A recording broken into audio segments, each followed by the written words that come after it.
Notable kay muchos del mga barrio oficiales el activo ta sigiman campaña con el diferentes partido political durante este tiempo de campaña. Tiene diila el oficialmente pata-endorsa con un candidato.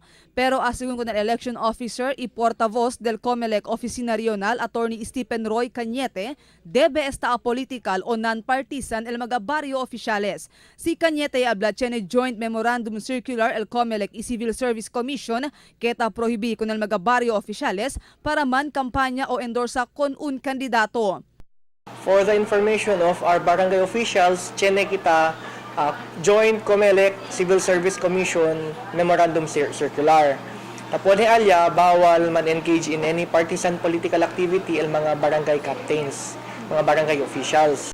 Asegun kun Cañete, tiene mga castigo que ay enfrenta el mga barrio oficiales quien ay viola con este Joint Memorandum Circular. Puede según este cada ground para sapa na trabajo el un barrio oficiales. Pero ya se claro si Cañete kay necesita, tiene quien ay hace formal reclamo contra con este mga barrio oficiales a ver para queda más efectivo este Joint Memorandum Circular. Si Cañete ay habla hindi moto propio na parte del COMELEC para planta reklamo con el mga barrio oficiales ta viola con este memorandum por causa kay mucho pa sila otro mga prioridad. Si tiene kanila can man file kaso, man complain against kanila, liable sila na penalties prescribed by the Joint Memorandum Circular. Kaya tiene man sila penalty under na COMELEC, under na Civil Service Commission, Civil Service Rules yaton. El na COMELEC side, election offense ele, which carries with it the penalty of 1 year to 6 years imprisonment, disqualification to hold public office, disqualification of the right of suffrage, and non-probationable imprisonment.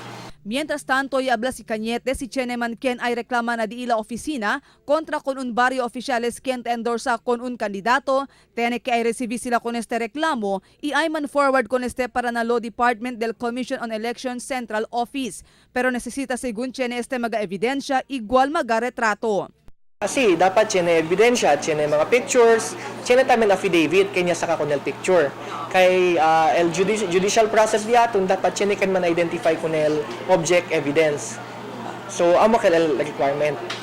Hindi kita pwede akal man submit lang mga pictures and then kung sabi man kita hindi kita pwede man identify when and where kay sa kal picture baka del previous elections pa kel or na otro okasyon. Pero sa nisita tiene witness can man identify kunel mga pictures. Marifita Mayo, Dateline Zamboanga.